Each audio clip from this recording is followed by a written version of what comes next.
നമസ്തേ, ഉച്ചവാർത്തയിലേക്ക് സ്വാഗതം. ഞാൻ രജനി. പി.സി. ജോർജിനെതിരെ പ്രതികാര നടപടിയുമായി വീണ്ടും സംസ്ഥാന സർക്കാർ. ആറളത്ത് അണയാത്ത പ്രതിഷേധം. ആശാവർക്കർമാർക്കെതിരെ CPM നേതാവ് എളമരം കരീം.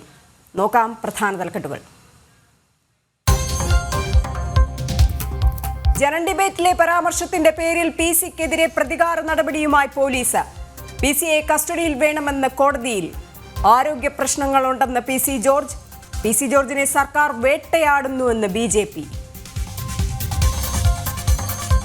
പി.സി. ജോർജ് എന്തു പറഞ്ഞാലും അതിനെതിരായിട്ട് നടപടിയെടുക്കുന്ന ഒരു സമൂഹം ഇവിടെയുണ്ട്. ഇപ്പോൾ കേരളത്തിൽ ഈ പൂഞ്ഞാർ നിയോജക മണ്ഡലത്തിൽ പി.സി. ജോർജ് തോൽക്കാനുണ്ടായ സാഹചര്യത്തെ പറ്റിയിട്ട് നിങ്ങൾക്ക് എല്ലാവർക്കും അറിയാം. അപ്പോൾ പി.സി. ജോർജിനെ ഇവിടെ തോൽപ്പിക്കാൻ വേണ്ടിയിട്ട് ഇപ്പോഴത്തെ ഭരണകൂടം ആരുടെ പിന്തുണയാണോ നേടിയത്, ഇവിടെ ആ പിന്തുണ നേടിയവരെ സംരക്ഷിക്കാനും അല്ലെങ്കിൽ അവർക്കൊപ്പം നിൽക്കാനും വേണ്ടിയിട്ട് എടുക്കുന്ന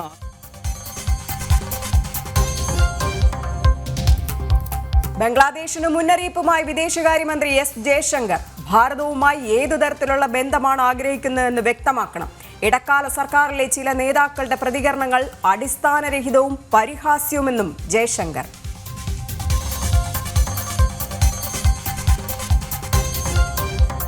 ഡൽഹിയിൽ ആപ്പിനെ പൂട്ടാൻ BJP. ആം ആദ്മിയുടെ പൊള്ളത്തരങ്ങൾ ചൂണ്ടിക്കാട്ടുന്ന CAG റിപ്പോർട്ട് നാളെ നിയമസഭയിൽ വയ്ക്കും. 8ാമത് ഡൽഹി നിയമസഭയുടെ ആദ്യ സമ്മേളനത്തിന് തുടക്കം. സത്യപ്രതിജ്ഞ ചെയ്ത MLA-മാർ. സ്പീക്കർ തെരഞ്ഞെടുപ്പ് അല്പസമയത്തിനകം.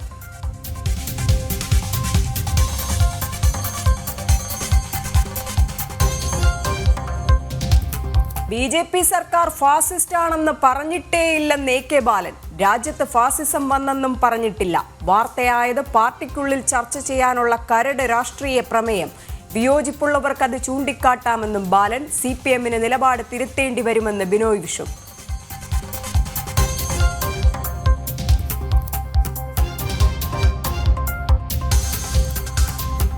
ആറളത്തെ കാട്ടാന ആക്രമണത്തിൽ പ്രതിഷേധം കനക്കുന്നു. വന്യജീവി സങ്കേതം ഓഫീസിലേക്ക് മാർച്ച്. കൊല്ലപ്പെട്ട ദമ്പതികളുടെ പോസ്റ്റ്മോർട്ടം പൂർത്തിയായി. പ്രതിഷേധങ്ങൾക്കിടെ വനം മന്ത്രി ഇന്ന് ആറളത്ത്. വൈകിട്ട് സർവകക്ഷി യോഗം.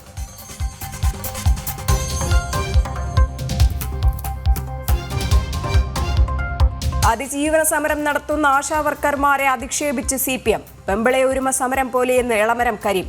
സെക്രട്ടേറിയറ്റിന് മുന്നിൽ സമര നാടകമെന്നും പരിഹാസം. അവകാശങ്ങൾ അംഗീകരിക്കും വരെ സമരം തുടരാൻ ആശാവർക്കർമാർ.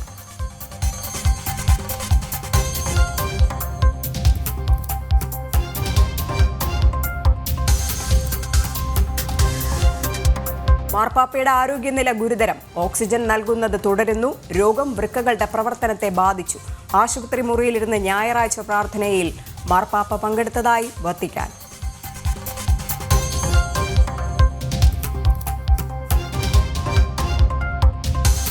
ജർമ്മനിയിൽ കൺസർവേറ്റീവ് സഖ്യമായ CDU-CSU അധികാരത്തിൽ. 205 സീറ്റുകളിൽ മുന്നിൽ. ഫ്രെഡറിച്ച് മെർസ് അടുത്ത ചാൻസലർ. വിജയികൾക്ക് ആശംസ അറിയിച്ച് ഡൊണാൾഡ് ട്രംപ്.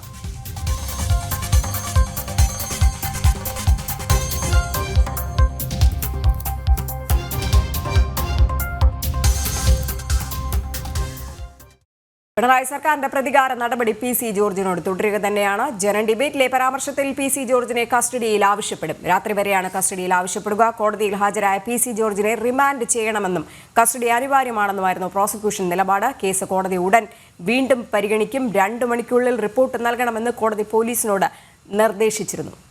അതേസമയം ആരോഗ്യ പ്രശ്നങ്ങളുണ്ടെന്ന് പി.സി. ജോർജും കോടതിയെ അറിയിച്ചു. വിവരങ്ങൾ നൽകാനായി ഞങ്ങളുടെ പ്രതിനിധികൾ ചേരുന്നുണ്ട്. ആദ്യം മിഥുൻ അയ്യപ്പനിലേക്കാണ് പോകുന്നത്.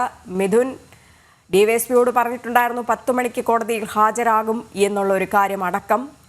അതിന് മുൻപ് തന്നെ പോലീസ് സന്നാഹം പി.സി. ജോർജിന്റെ വസതി വളഞ്ഞു. അതിനാടകീയമായ രംഗങ്ങൾ തന്നെയായിരുന്നു രാവിലെ ഉണ്ടായിരുന്നത്. ഇപ്പോൾ കോടതി പരിഗണിച്ചിരിക്കുന്നു എന്നാണ് അറിയാൻ കഴിയുന്നത്. കേസ് എന്താണ് പോലീസ് കോടതിയിൽ പറയുന്നത്?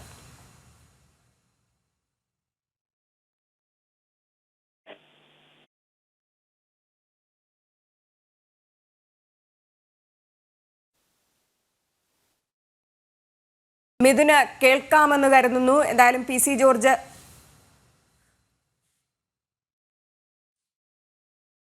ജനൻ ഡിബേറ്റിലെ പരാമർശത്തിൽ പി.സി. ജോർജിനെ കസ്റ്റഡിയിൽ ആവശ്യപ്പെടാൻ ഒരുങ്ങുകയാണ് പോലീസ് എന്നാണ് അറിയാൻ കഴിയുന്നത്. രാത്രി വരെ കസ്റ്റഡിയിൽ വേണമെന്നായിരിക്കും ആവശ്യം. മിഥുൻ അയ്യപ്പനുണ്ട്. മിഥുൻ, എന്താണ് കോടതിയിൽ നിന്ന് വരുന്ന വിവരങ്ങൾ?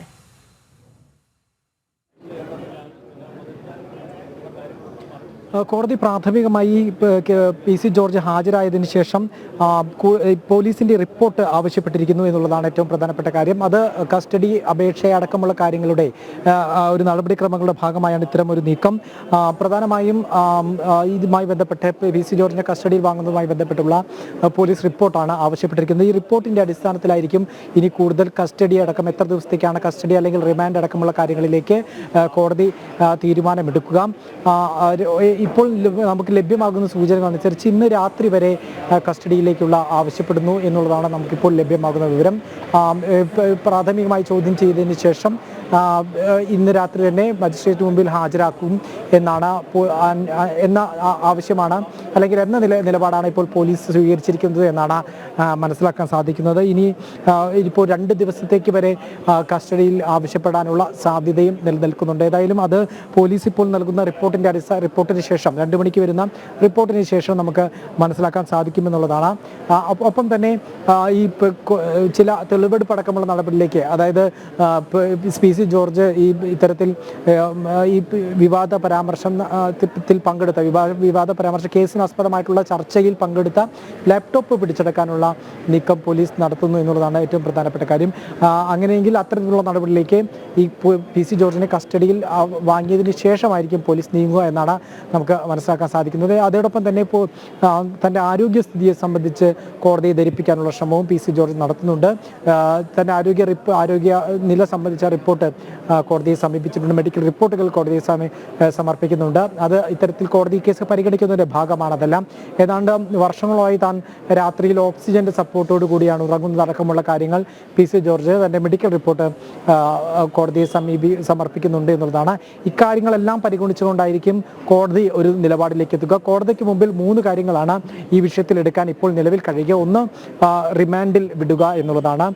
ജുഡീഷ്യൽ കസ്റ്റഡിയിൽ റിമാൻഡിൽ വിടുക, അല്ലെങ്കിൽ പോലീസ് ആവശ്യപ്പെടുന്ന കസ്റ്റഡിയിലേക്ക് വിടുക എന്നുള്ളതാണ്. അത് എത്ര ദിവസമാണ് എന്നുള്ളത് ആരോഗ്യനിലയും മറ്റുമെല്ലാം പരിഗണിച്ചുകൊണ്ടായിരിക്കും പോലീസ് നൽകുന്ന റിപ്പോർട്ടിന്റെ കൂടി അടിസ്ഥാനത്തിലായിരിക്കും ഇക്കാര്യത്തിൽ തീരുമാനമെടുക്കുക. മറ്റൊന്ന്, ജാമ്യം അനുവദിക്കുക എന്നുള്ളതാണ്. പക്ഷേ ഈ പ്രാഥമികമായി കേസ് പരിഗണിച്ചപ്പോൾ തന്നെ ജാമ്യം നൽകരുതെന്നും റിമാൻഡ് ചെയ്യണമെന്നും ഒപ്പം തന്നെ കസ്റ്റഡിയിൽ വാങ്ങി ചോദ്യം ചെയ്യേണ്ട അടക്കമുള്ള നടപടികളിലേക്ക് നീങ്ങണമെന്നും ഇതോടൊപ്പം തന്നെ പ്രോസിക്യൂഷൻ കോടതിയെ അറിയിച്ചിട്ടുണ്ട്. ഇത്തരത്തിൽ ആണ് ഇപ്പോൾ കേസിൻ്റെ നിലവിലുള്ള ഇന്നത്തെ കോടതിയുമായി ബന്ധപ്പെട്ടുള്ള ഒരു പുരോഗതി ഉണ്ടായിട്ടുള്ളത്.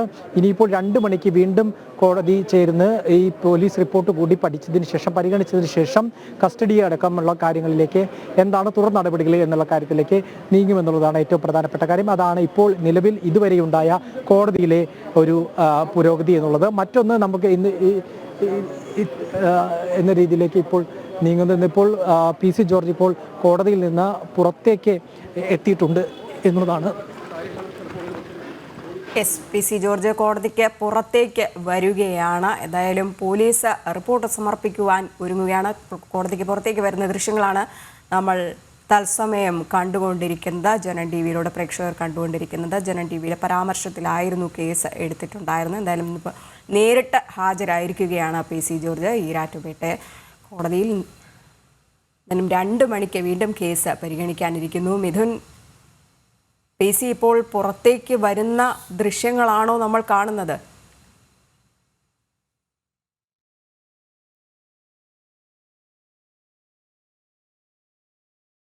പി സിയെ കസ്റ്റഡിയിൽ വേണമെന്ന് ആവശ്യപ്പെട്ടിട്ടുണ്ടായിരുന്നു പോലീസ്. വിശദമായ ചോദ്യം ചെയ്യൽ വേണം, ഒപ്പം തെളിവെടുപ്പ് അടക്കം നടത്തണം.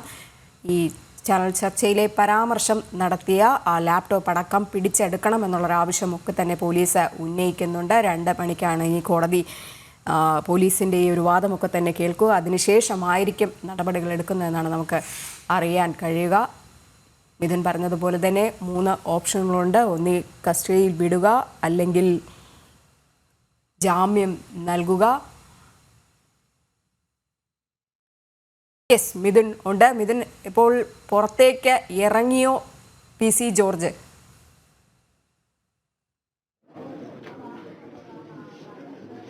കോടതി കെട്ടിടത്തിൽ തന്നെയാണ് പി സി ജോർജ് തുടരുന്നത്. പക്ഷേ നമുക്കറിയാം 11 മണിക്ക്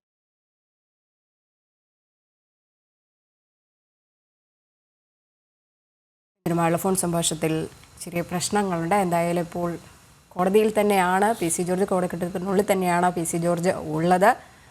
കസ്റ്റഡി അപേക്ഷ ആവശ്യപ്പെട്ടിട്ടുണ്ട്. പോലീസ് വിശദമായ ചോദ്യം ചെയ്യൽ വേണം എന്നൊക്കെയാണ് പറയുന്നത്. ഒപ്പം ലാപ്ടോപ്പ് അടക്കം പിടിച്ചെടുക്കാനുള്ള നീക്കങ്ങളും പോലീസിൻ്റെ ഭാഗത്തു നിന്നുണ്ട്. പോലീസിൻ്റെ പ്രതികാര നടപടി തന്നെയാണ് ഇതൊക്കെ തന്നെ നമ്മൾ ചൂണ്ടിക്കാണിക്കുന്നത്. രാവിലെ മുതൽ തന്നെ ഒരു രാഷ്ട്രീയ നാടകമായിരുന്നു പി സി ജോർജിൻ്റെ ഈരാറ്റുപേട്ടയിലെ വീട്ടിൽ കണ്ടത്. ഇന്ന് ഹാജരാകുമെന്ന് നേരത്തെ അറിയിച്ചിട്ട് പോലും വലിയൊരു പോലീസ് സന്നാഹം തന്നെയായിരുന്നു പി സിയുടെ വീടിന് മുന്നിൽ ഉണ്ടായിരുന്നു. അപ്പം പി സി ജോർജിന് പിന്തുണ നൽകിക്കൊണ്ട് BJP പ്രവർത്തകരും എത്തിയിട്ടുണ്ടായിരുന്നു. അവരെല്ലാവരും പറയുന്ന ഒരേ ഒരു കാര്യം തന്നെയാണ് പി സിക്കെതിരെ നടക്കുന്നത് പ്രതികാര നടപടി തന്നെയാണ്. മുൻപ് ഇതേപോലുള്ള വിവാദ പരാമർശങ്ങൾ നടത്തിയ മറ്റ് ഒരു നേതാക്കളെയും പോലീസ് ചോദ്യം ചെയ്യാൻ പോലും തയ്യാറായിട്ടില്ല. പല സംഭവ വികാസങ്ങളും കേരളത്തിലുണ്ടായിട്ട് പോലും അതിലേക്കൊന്നും തന്നെ കടക്കുവാൻ പോലീസ് അതിലേക്കൊന്നും തന്നെ കടന്നിട്ടില്ല പോലീസ്. ഒപ്പം സർക്കാരും ഇതിന് കൂട്ടുനിൽക്കുന്നു എന്ന് തന്നെയാണ് പറയുന്നത്. എന്തായാലും കോടതി നടപടികൾ ഉച്ചയ്ക്ക് 2:30 ആരംഭിക്കും. ഇപ്പോൾ പി സി ജോർജിൻ്റെ മകൻ ഷോൺ ജോർജിനെ നമുക്ക് കാണാൻ കഴിയുന്നുണ്ട്. മിഥുൻ, എന്താണ് അവിടെ സംഭവിക്കുന്നത്?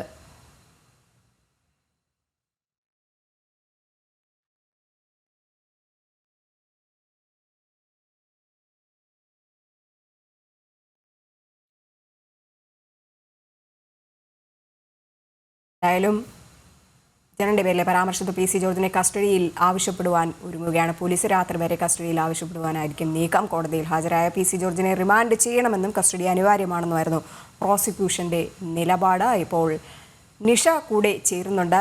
നിഷ, പോലീസ് ഇപ്പോൾ പി സി ജോർജിനെ കസ്റ്റഡിയിൽ വേണമെന്ന് ആവശ്യപ്പെടുവാൻ പോവുകയാണ്. ഉച്ചയ്ക്ക് ശേഷമായിരിക്കും കോടതി പരിഗണിക്കുക, പോലീസിന്റെ റിപ്പോർട്ടൊക്കെ തന്നെ നേടുക. അതിനുശേഷം എന്താകും എന്നുള്ളതാണ് ഇനി നോക്കിക്കാണുന്നത്.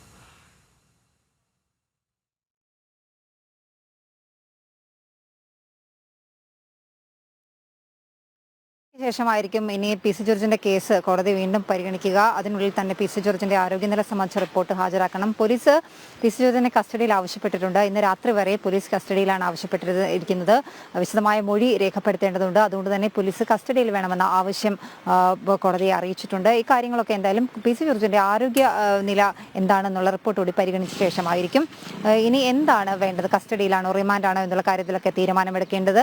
പി സി ജോർജ് മതവികാരം വ്രണപ്പെടുത്തുന്ന രീതിയിൽ യാതൊരു തരത്തിലുള്ള പരാമർശങ്ങളും നടത്തിയിട്ടില്ല എന്ന് പി സി ജോർജിന്റെ അഭിഭാഷകൻ കോടതിയെ അറിയിച്ചിട്ടുണ്ട്. പക്ഷേ അതിന് ബദലായി പി സി ജോർജ് നടത്തിയത് മതവിദ്വേഷ പരാമർശമാണ്. കൂടുതൽ മൊഴിയെടുക്കേണ്ടതുണ്ട്. അതുകൊണ്ട് കസ്റ്റഡിയിൽ വേണം എന്നാണ് പോലീസ് ആവശ്യപ്പെട്ടിരിക്കുന്നത്. എന്തായാലും 1:30 ശേഷം ഇക്കാര്യത്തിൽ തീരുമാനമുണ്ടാകും. 2 മണിക്ക് മുൻപായിട്ട് തന്നെ പി സി ജോർജിന്റെ ആരോഗ്യനില സംബന്ധിച്ച റിപ്പോർട്ട് കോടതിയിൽ സമർപ്പിക്കാനും കോടതി പോലീസിനോട് ആവശ്യപ്പെട്ടിട്ടുണ്ട്. രജനി പറഞ്ഞതുപോലെ തന്നെ ഇതിനൊക്കെ മുൻപ് വളരെ നാടകീയമായി പോലീസ് കസ്റ്റഡിയിൽ, അതായത് പി സി ജോർജിനെ അറസ്റ്റ് ചെയ്യാനുള്ള നീക്കമായിരുന്നു പോലീസിന്റെ ഭാഗത്തുനിന്ന് ഉണ്ടായത്. അതിനായിട്ട് ഇന്ന് രാവിലെ 10 മണിയോടുകൂടി അദ്ദേഹം ഞാനിപ്പോൾ നിൽക്കുന്ന ഈരാറ്റുപേട്ട പോലീസ് സ്റ്റേഷനിൽ എത്തുമെന്ന് പോലീസിനെ നേരത്തെ അറിയിച്ചിരുന്നതാണ്. അദ്ദേഹത്തിന്റെ മകൻ മുഖാന്തരം ഈ തിങ്കളാഴ്ച ഉച്ചയ്ക്ക് മുൻപ് തന്നെ ഈരാറ്റുപേട്ട പോലീസ് സ്റ്റേഷനിൽ ഹാജരായി ഉദ്യോഗസ്ഥരോട് സഹകരിക്കാം, ചോദ്യം ചെയ്യലിന് ഹാജരാകാം എന്നുള്ള കാര്യം അറിയിച്ചിരുന്നതാണ്. പക്ഷേ അതിനു മുൻപ് തന്നെ പി സി ജോർജിനെ അറസ്റ്റ് ചെയ്യാനുള്ള രാഷ്ട്രീയ പരമായ ഒരു നീക്കത്തിലേക്ക്, അത്യന്തം നാടകീയപരമായ ഒരു നീക്കത്തിലേക്ക് പോലീസ് പോവുകയായിരുന്നു. ഇതിന് മുന്നോടിയായി 10 മണിക്ക് എത്താമെന്ന് അറിയിച്ചിരുന്ന ആളെ 8:30 തന്നെ അറസ്റ്റ് ചെയ്യാനുള്ള നീക്കം പോലീസിന്റെ ഭാഗത്തുനിന്നുണ്ടായി. 8:30 തന്നെ ഈരാറ്റുപേട്ട സിഐയുടെ നേതൃത്വത്തിലുള്ള സംഘം പി സി ജോർജിന്റെ വീട്ടിലെത്തി. അദ്ദേഹം വീട്ടിലുണ്ടോ എന്നുള്ള കാര്യത്തിൽ പോലീസിന് സംശയമുണ്ടായിരുന്നു. അതുകൊണ്ട് തന്നെ അദ്ദേഹത്തിന്റെ വീടും ഓഫീസും വീടിന്റെ പരിസരവും ഒക്കെ പോലീസ് പരിശോധിച്ചു. അവിടെ ഉണ്ടായിരുന്നെങ്കിൽ അപ്പോൾ തന്നെ അദ്ദേഹത്തെ അറസ്റ്റ് ചെയ്ത് ഒരു കുറ്റവാളിയെ കൊണ്ടുവരുന്ന രീതിയിൽ ഈരാറ്റുപേട്ട പോലീസ് സ്റ്റേഷനിലേക്ക് എത്തിക്കാനുള്ള ഒരു നീക്കമായിരുന്നു പോലീസിന്റെ ഭാഗത്തുനിന്നുണ്ടായിരുന്നത്. അതിനായി രാവിലെ തന്നെ അതിനുള്ള ക്രമീകരണങ്ങളൊക്കെ പോലീസ് സജ്ജമാക്കിയിരുന്നു. ഈരാറ്റുപേട്ട പോലീസ് സ്റ്റേഷനിലേക്ക് പാലാ ഡിവൈഎസ്പിയുടെ നേതൃത്വത്തിലുള്ള സംഘം എത്തിയിരുന്നു. പാലാ ഡിവൈഎസ്പിക്ക് കീഴിലുള്ള പോലീസ് സ്റ്റേഷനുകളിൽ നിന്നുള്ള SHOമാരടക്കമുള്ള സംഘം ഇവിടെ നിലയുറപ്പിച്ചിരുന്നു. മാത്രമല്ല AR ക്യാമ്പിൽ നിന്നുള്ള പോലീസുകാരുണ്ടായിരുന്നു. ഏതെങ്കിലും രീതിയിലുള്ള പ്രതിഷേധം ഉണ്ടാകിയാൽ അത് കൈകാര്യം ചെയ്യാനെന്നാണ് പോലീസ് പറഞ്ഞതെങ്കിൽ പോലും പി സി ജോർജിനെ വീട്ടിൽ നിന്നും അറസ്റ്റ് ചെയ്ത് സ്റ്റേഷനിലെത്തിക്കാനുള്ള ഒരു നീക്കമായിരുന്നു പോലീസിന്റെ ഭാഗത്തുനിന്നുണ്ടായിരുന്നത്. പക്ഷേ ആ നീക്കങ്ങളെല്ലാം തന്നെ പാളിപ്പോയി.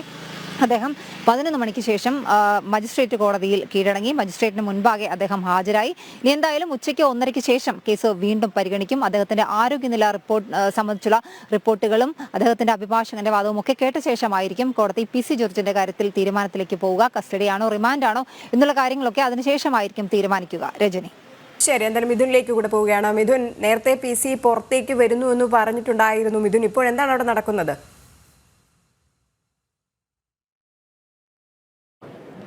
PC ഇപ്പോൾ തിരികെ കോടതി മുറിക്കകത്തേക്ക് തന്നെ പ്രവേശിച്ചിരിക്കുകയാണ്. ചില വ്യക്തിപരമായ ആവശ്യങ്ങൾക്ക് വേണ്ടിയാണ് അദ്ദേഹം പുറത്തേക്ക് ഇറങ്ങിയത്. 11 മണിയോടുകൂടിയാണ് അദ്ദേഹം ഈ കോടതിക്ക് മുമ്പാകെ ഹാജരായത്. ഈരാറ്റുപേട്ട കോടതിക്ക് മുമ്പാകെ ഹാജരായത്. ഈ നിമിഷം വരെ കോടതിക്കകത്ത് തന്നെയായിരുന്നു അദ്ദേഹം തുടർന്നിരുന്നത്. കേസിന്റെ വ്യവഹാരങ്ങളുമായി ബന്ധപ്പെട്ട വിവിധ നടപടിക്രമങ്ങൾ അദ്ദേഹത്തിന് പൂർത്തിയാക്കേണ്ടതുണ്ടായിരുന്നു. 1:30 1 മണിക്ക് അദ്ദേഹത്തിന്റെ കേസുമായി ബന്ധപ്പെട്ട് പ്രാഥമികമായി പരിഗണിക്കുകയും ഇത്തരത്തിൽ പോലീസിനോട് റിപ്പോർട്ട് ആവശ്യപ്പെടുകയാണ് ചെയ്തത്. പോലീസ് ഇക്കാര്യത്തിൽ കൃത്യമായി ആവശ്യപ്പെട്ടിരിക്കുന്നു. ജാമ്യം നൽകരുത്, കസ്റ്റഡിയിൽ വാങ്ങണമെന്നാണ് ആവശ്യപ്പെട്ടിരിക്കുന്നത്. നമുക്ക് കിട്ടിയ സൂചന അനുസരിച്ച് 1 ദിവസത്തേക്കുള്ള കസ്റ്റഡിയിലേക്ക് പോലീസ് ആവശ്യപ്പെടുന്നു എന്നുള്ളതാണ്. അതേസമയം തന്നെ നേരത്തെ ഞാൻ സൂചിപ്പിച്ചതുപോലെ തന്നെ പ്രധാനമായും ആരോഗ്യ പ്രശ്നങ്ങളടക്കം PC ജോർജ് ചൂണ്ടിക്കാട്ടിയിട്ടുണ്ട്. അത് സംബന്ധിച്ച് ചില റിപ്പോർട്ട് PC ജോർജ് കോടതിയിലേക്ക് മുമ്പാകെ സമർപ്പിക്കുന്നുണ്ട് എന്നുള്ളതാണ് നമുക്കറിയാൻ സാധിച്ചത്. ഓക്സിജന്റെ അടക്കം സഹായത്തോടെയാണ് രാത്രികളിൽ കഴിയുന്നത്. അതുകൊണ്ട് ഇത്തരത്തിലുള്ള കാര്യങ്ങൾ, അനാരോഗ്യ പ്രശ്നങ്ങളെല്ലാം തന്നെ ചൂണ്ടിക്കാണിച്ചിട്ടുകൊണ്ടാണ് PC ജോർജ് കോടതിയെ സമീപിച്ചിരിക്കുന്നത്. ഇത്തരത്തിലുള്ള മറ്റ് നീക്കങ്ങൾ കൂടി ഇതുമായി ബന്ധപ്പെട്ട് നടക്കുന്നുണ്ട് എന്നുള്ളതാണ്. കോടതിക്ക് മുമ്പാകെ ഒരു 3 സാധ്യതകളാണ് ഇത് സംബന്ധിച്ചിട്ടുള്ളത്. നേരത്തെ സൂചിപ്പിച്ചതുപോലെ തന്നെ ഒന്ന്, ഇക്കാര്യം പോലീസ് ആവശ്യപ്പെടുന്ന പോലീസ് കസ്റ്റഡിയിൽ വിടുക എന്നുള്ളതാണ്. അത് 1 ദിവസത്തേക്ക്, അതായത് ഇന്ന് രാത്രി വരെ പോലീസ് കസ്റ്റഡിയിൽ വിടുക എന്നുള്ളതാണ് പോലീസിന്റെ ആവശ്യമെന്ന് നമ്മളിപ്പോൾ അറിയുന്നു. ഒരു പക്ഷേ 2 ദിവസത്തേക്ക് ആവശ്യപ്പെടാനുള്ള സാധ്യതയും നമ്മൾ കാണുന്നുണ്ട്. അതിനൊപ്പം തന്നെ മറ്റൊന്ന് എന്നുള്ളത് ജുഡീഷ്യൽ കസ്റ്റഡിയിൽ, അതായത് ഇത്തരത്തിലുള്ള റിമാൻഡ് ചെയ്യുക എന്നുള്ളതാണ്. ആ റിമാൻഡ് ചെയ്യുന്നതടക്കമുള്ള നടപടികൾ ഈ ആരോഗ്യ പ്രശ്നങ്ങളെല്ലാം തന്നെ പരിഗണിച്ചുകൊണ്ടായിരിക്കും അത്തരം നീക്കങ്ങളിലേക്ക് ഉണ്ടാവുക. ഗുരുതരമായിട്ടുള്ള ആരോഗ്യ പ്രശ്നങ്ങളടക്കമുണ്ടെങ്കിൽ ഉപാധികളോടെ ജാമ്യം അനുവദിക്കാനുള്ള സാധ്യതയും കാണുന്നുണ്ട്. അങ്ങനെയെങ്കിൽ PC ജോർജ് വീട്ടിലേക്ക് തന്നെ മടങ്ങും, അല്ലെങ്കിൽ ആശുപത്രിയിലേക്ക് മടങ്ങും, അടക്കമുള്ള കാര്യങ്ങളിലേക്ക് നീങ്ങും. അതാണ് കോടതിയിൽ നിന്ന് ഇന്ന് പ്രതീക്ഷിക്കാവുന്ന നടപടികൾ. ഏതായാലും പോലീസ് റിപ്പോർട്ട് സമർപ്പിച്ച ആ പോലീസ് റിപ്പോർട്ടിൻ്റെയും അതുപോലെ തന്നെ PC ജോർജിൻ്റെ ആരോഗ്യസ്ഥിതിയും എല്ലാം തന്നെ പരിഗണിച്ചുകൊണ്ടുള്ള ഒരു നടപടിയായിരിക്കും കോടതിയുടെ ഭാഗത്തു നിന്നുണ്ടാവുക എന്നുള്ളതാണ്. 2 മണിക്കുള്ളിൽ റിപ്പോർട്ട് സമർപ്പിക്കണമെന്നാണ് പോലീസിനോട് ആവശ്യപ്പെട്ടിരിക്കുന്നത്. അതിനിടെയാണ് ഇത്തരത്തിൽ 11 മണി മുതൽ കോടതി മുറിക്കകത്ത് തുറന്നിരുന്ന PC പുറത്തേക്ക് ഇറങ്ങിയത്. ഇപ്പോൾ തിരിച്ച് കോടതി മുറിക്കകത്തേക്ക് തന്നെ പ്രവേശിച്ചിട്ടുണ്ട്. എന്തായാലും അല്പസമയത്തിന് മുൻപ് PC ജോർജിന്റെ അഭിഭാഷകൻ പറഞ്ഞ ഒരു കാര്യം തന്നെയാണ് എടുത്തു പറയേണ്ടത്. കാരണം അദ്ദേഹത്തിന് ആരോഗ്യ പ്രശ്നങ്ങൾ നിരവധി ഉള്ള ഒരാളാണ്. അതുകൊണ്ട് തന്നെ ഈ കസ്റ്റഡിയിൽ വിടരുത് എന്ന് പറഞ്ഞിട്ടുണ്ടായിരുന്നു. പക്ഷെ അതൊക്കെ തന്നെ ഇനി കോടതി കേൾക്കുമോ എന്നുള്ള കാര്യമാണ് അറിയേണ്ടത്. ഇപ്പോൾ തെളിവ് ശേഖരണത്തിൻ്റെ ആവശ്യം ഇല്ല. ഇത് സാധാരണഗതിയിൽ പറയുന്ന ഒരു കാര്യമാണ് അദ്ദേഹം ഈ ചാനൽ ചർച്ചയ്ക്കിടെ പറഞ്ഞത് എന്നുകൂടി അഭിഭാഷകൻ പറഞ്ഞു. ഇതെല്ലാം തന്നെ ഇനി കോടതി കേൾക്കുമോ എന്നുള്ള കാര്യമാണ് അറിയേണ്ടത്. ഒപ്പം മുൻപുള്ള കാര്യങ്ങളൊക്കെ തന്നെ ചൂണ്ടിക്കാട്ടിയായിരുന്നു ഈ പ്രോസിക്യൂഷൻ ഇന്ന് രാവിലെ കോടതിക്ക് മുൻപാകെ പറഞ്ഞിട്ടുണ്ടായിരുന്നതും.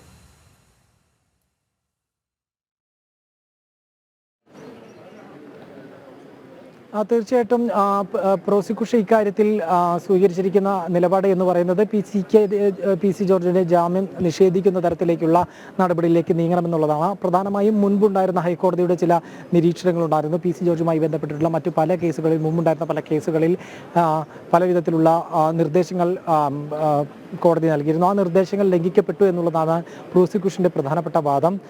അതേസമയം തന്നെ ഈ ഹൈക്കോടതി ജാമ്യ ഹർജി തള്ളിക്കൊണ്ട് നൽകിയ ചില പരാമർശങ്ങൾ, ആ പരാമർശങ്ങൾ തിരുത്തുന്നതിനാവശ്യമായിട്ടുള്ള നടപടികളിലേക്ക്, അപ്പീൽ അടക്കമുള്ള നടപടിയിലേക്ക് നീങ്ങുമെന്ന് തന്നെയാണ് PC ജോർജുമായി ബന്ധപ്പെട്ട വൃത്തങ്ങൾ ഇന്ന് രാവിലെ ജനൻ ടിവിയോട് തത്സമയം വ്യക്തമാക്കിയത്. അത്തരത്തിലുള്ള നീക്കങ്ങളോട് പരാമർശങ്ങൾ, അതായത് PC ജോർജിനെതിരെയുള്ള ചില പരാമർശങ്ങളുണ്ട്, ഗുരുതരമായിട്ടുള്ള ചില പരാമർശങ്ങളുണ്ട്.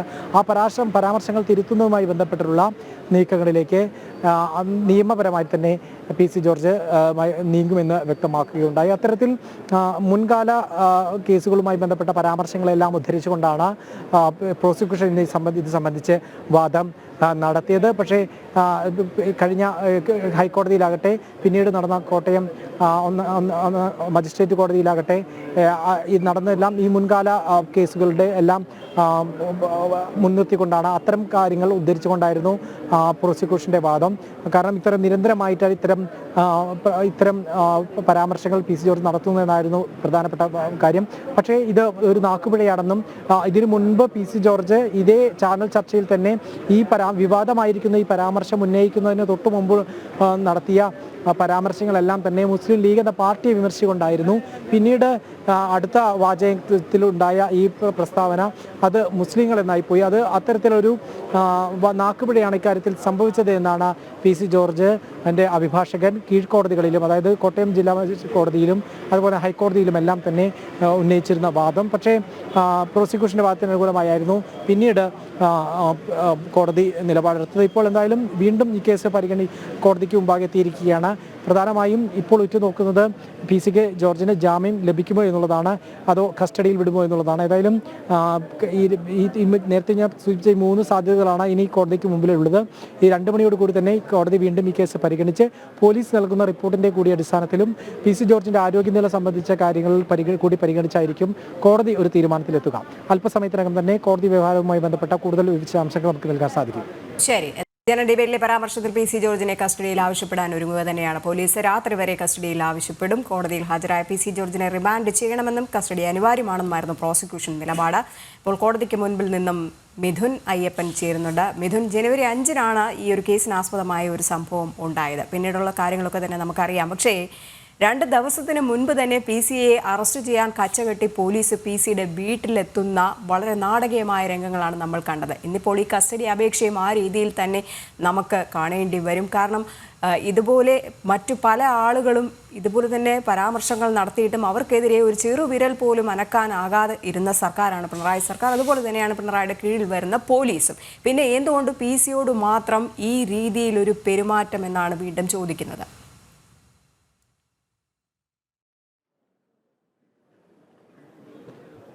ഈ വിഷയത്തിൽ തുടക്കം മുതൽ തന്നെ PC ജോർജുമായി ബന്ധപ്പെട്ട വൃത്തങ്ങൾ അല്ലെങ്കിൽ PC ജോർജ് അടക്കം ഇക്കാര്യത്തിൽ വ്യക്തമാക്കുന്ന ഒന്നാണ്. താൻ എന്താണ് ചാനൽ ചർച്ചയിൽ പറഞ്ഞത് എന്ന് സംബന്ധിച്ച് കൃത്യമായിട്ടുള്ള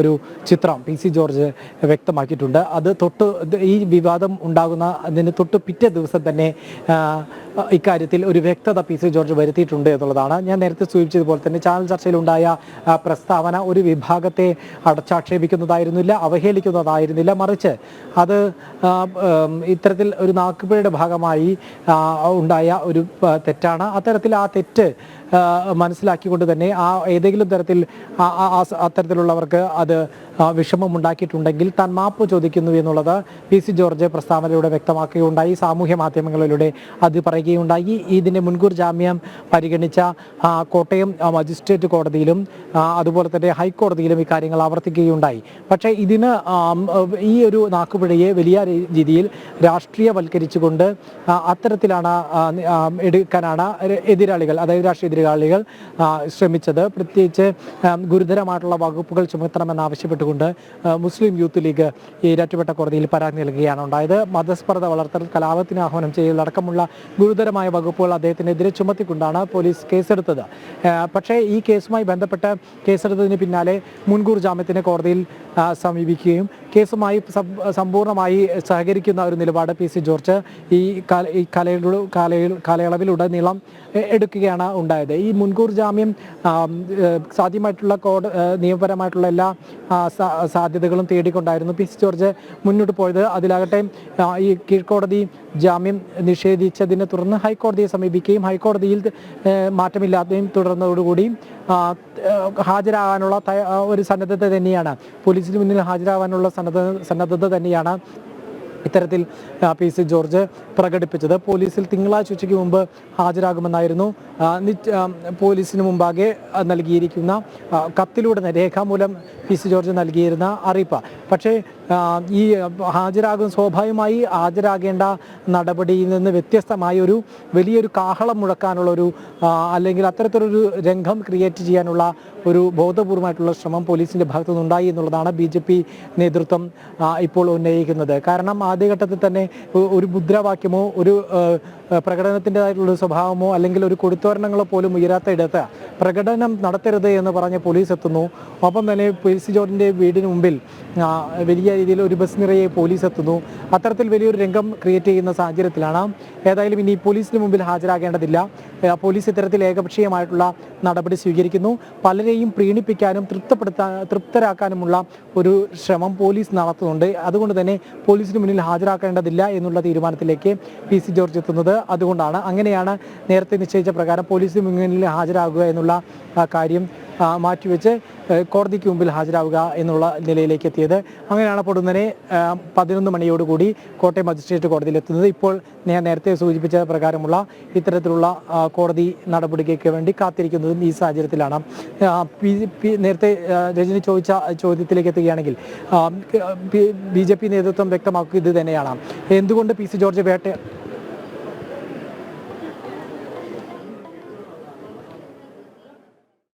എന്തായാലും PC ജോർജിനെ കസ്റ്റഡിയിൽ വേണം എന്ന് ആവശ്യപ്പെടാൻ ഒരുങ്ങുക തന്നെയാണ് പോലീസ്. രാത്രി വരെ കസ്റ്റഡിയിൽ ആവശ്യപ്പെടും. കോടതിയിൽ ഹാജരായ PC ജോർജിനെ റിമാൻഡ് ചെയ്യണമെന്നും കസ്റ്റഡി അനിവാര്യമാണ് എന്നായിരുന്നു പ്രോസിക്യൂഷൻ നിലപാട് അറിയിച്ചത്. എന്നാൽ PCയുടെ അഭിഭാഷകൻ പറഞ്ഞിട്ടുണ്ടായിരുന്നു PCക്ക് ആരോഗ്യപരമായ ചില പ്രശ്നങ്ങൾ ഉണ്ട്, ഒപ്പം ഈ തെളിവ് ശേഖരണം അടക്കം നടത്തേണ്ട ആവശ്യമില്ല, ആ രീതിയിലൊരു പരാമർശം നടത്തിയിട്ടില്ല. ഒപ്പം പരാമർശം നടത്തിയിട്ടുണ്ടെങ്കിൽ പോലും അതിന് മാപ്പ് പറയുന്ന ഒരു സാഹചര്യം PCയുടെ ഭാഗത്ത് നിന്ന് ഉണ്ടായി. അതുകൊണ്ട് തന്നെ ഈ നീക്കങ്ങളൊന്നും തന്നെ വേണ്ട എന്നാണ് PCയുടെ അഭിഭാഷകൻ പറഞ്ഞത്. എന്തായാലും കേസ് കോടതി ഉടൻ പരിഗണിക്കും. 2 മണിക്കൂറിൽ റിപ്പോർട്ട് നൽകണമെന്ന് കോടതി പോലീസിനോട് നിർദ്ദേശിച്ചിട്ടുണ്ട്. ഒപ്പം തന്നെ സർക്കാരും പോലീസും പ്രീണന രാഷ്ട്രീയമാണ് വീണ്ടും PCയോട് കളിക്കുന്ന കാര്യവും വ്യക്തമാണ്. രാവിലെ മുതൽ തന്നെ രാഷ്ട്രീയ നാടകങ്ങൾ തന്നെയാണ് ഈ ഒരു കേസിൽ അരങ്ങേറിക്കൊണ്ടിരിക്കുന്നത്. മിഥുൻ അയ്യപ്പനും നിഷ ദിലീപുമാണ് വിവരങ്ങൾ പങ്കുവച്ചുകൊണ്ടിരുന്നത്. കണ്ണൂർ ആറളത്ത് 2 പേർ കാട്ടാന ആക്രമണത്തിൽ കൊല്ലപ്പെട്ട സംഭവത്തിൽ ജില്ലാ കളക്ടറുടെ നേതൃത്വത്തിൽ ദുരന്ത നിവാരണ അതോറിറ്റി യോഗം ചേർന്നു. ആറളം ഫാമിനുള്ളിൽ തമ്പടിച്ചിരിക്കുന്ന ആനകളെ കാട്ടിലേക്ക് തുരത്തുന്നതിന് ആവശ്യമായ നടപടികൾ കൈക്കൊള്ളാൻ യോഗത്തിൽ തീരുമാനമുണ്ടായതായിട്ടാണ് സൂചന. അതിനിടെ സംഭവവുമായി ബന്ധപ്പെട്ട് വനംവകുപ്പ് മന്ത്രി AK ശശീന്ദ്രന്റെ നേതൃത്വത്തിൽ ആറളം പഞ്ചായത്ത് ഓഫീസ് ഹാളിൽ സർവകക്ഷി യോഗം ചേരും. 3 മണിയോടെയാകും യോഗം ചേരുക. അതേസമയം കാട്ടാനാക്രമണത്തിൽ കൊല്ലപ്പെട്ട ദമ്പതികളുടെ മൃതദേഹം പോസ്റ്റ്മോർട്ടം നടപടികൾക്ക് ശേഷം ബന്ധുക്കൾക്ക് വിട്ടു നൽകി. മിഥുൻ പിള്ളയും ഗൂഗിൾ K വേണുഗോപാലുമുണ്ട്. ആദ്യം മിഥുനിലേക്കാണ് പോകുന്നത്. മിഥുൻ, മരണം ഭയക്കുന്ന മനുഷ്യർ എന്ന് തന്നെ പറയേണ്ടിയിരിക്കുന്നു ആറളത്ത് ഉള്ളത്. 2 ജീവനുകളാണ് ഇന്നലെ പൊലിഞ്ഞത്. പോസ്റ്റ്മോർട്ടം നടപടികളൊക്കെ തന്നെ പൂർത്തിയായി എന്നാണ് അറിയാൻ കഴിയുന്നത്. ഇനി എന്തൊക്കെയാണ് അവിടെ നിന്ന് അറിയാൻ കഴിയുന്നത്? ഒപ്പം പ്രതിഷേധം കനക്കുക തന്നെയാണ്. അല്പസമയത്തിന് മുൻപ് ഈ വന്യജീവി ഓഫീസിലേക്ക് മാർച്ച് അടക്കമോടെയുള്ള ജനങ്ങൾ നടത്തിയിട്ടുണ്ടായിരുന്നല്ലോ.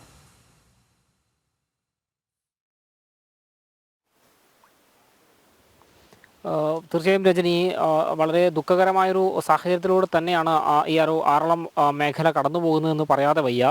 കാരണം ഇന്നലെ വൈകുന്നേരത്തോടു കൂടിയാണ് 2 പേരെ കാട്ടാന കൊലപ്പെടുത്തുന്ന ഒരു സാഹചര്യം ഉണ്ടായത്. നമ്മളിപ്പോൾ നിൽക്കുന്നത് ആ സംഭവം നടന്ന അതേ സ്ഥലത്താണ്. നമുക്ക് ഈ ദൃശ്യങ്ങളിൽ കാണാൻ വേണ്ടി സാധിക്കും. ആ വൃദ്ധ ദമ്പതികൾ പറക്കിക്കൊണ്ടുവന്ന കശുവണ്ടിയുടെ ബാക്കിയാണ് ഇവിടെ കിടക്കുന്നത്. അത് അവർ ഒരു ചാക്കിൽ കശുവണ്ടി എടുത്ത് വരുന്ന സമയത്താണ് കാട്ടാനയെ കാണുകയും ആ കാട്ടാനയെ കണ്ട് ഈ ഒരു ദിശയിലേക്ക് കൂടി ഇപ്പോൾ നമുക്ക് വഴി കാണാം.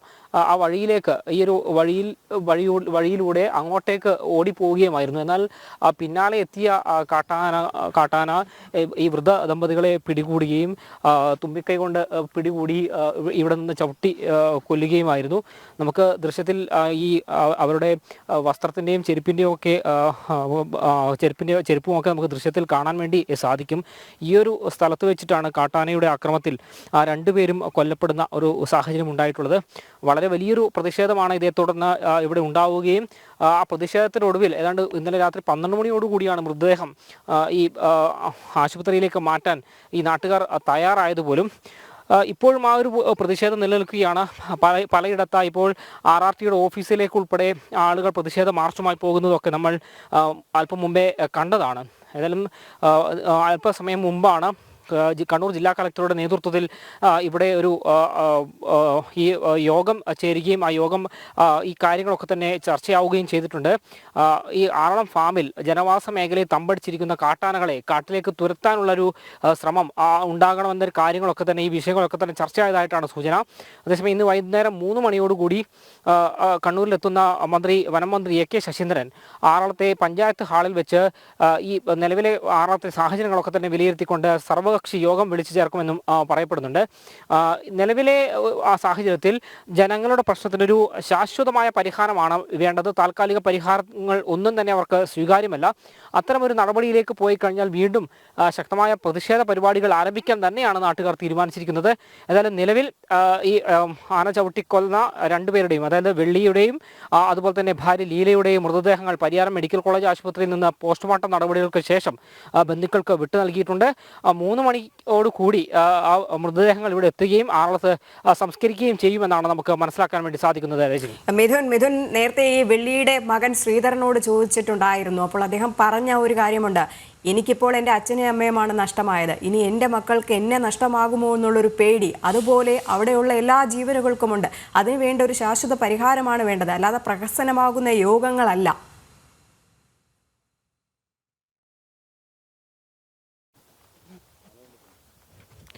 തീർച്ചയായും ആ ഒരു രീതിയിൽ തന്നെയാണ് നമുക്ക് മനസ്സിലാക്കാൻ വേണ്ടി സാധിക്കുന്നത്. കാരണം അദ്ദേഹം ഈ വെള്ളിയുടെയും ലീലയുടെയും മകൻ ശ്രീധരൻ നമ്മോട് സംസാരിച്ച സമയത്ത് വളരെ വൈകാരികമായിട്ടാണ് സംസാരിച്ചത്.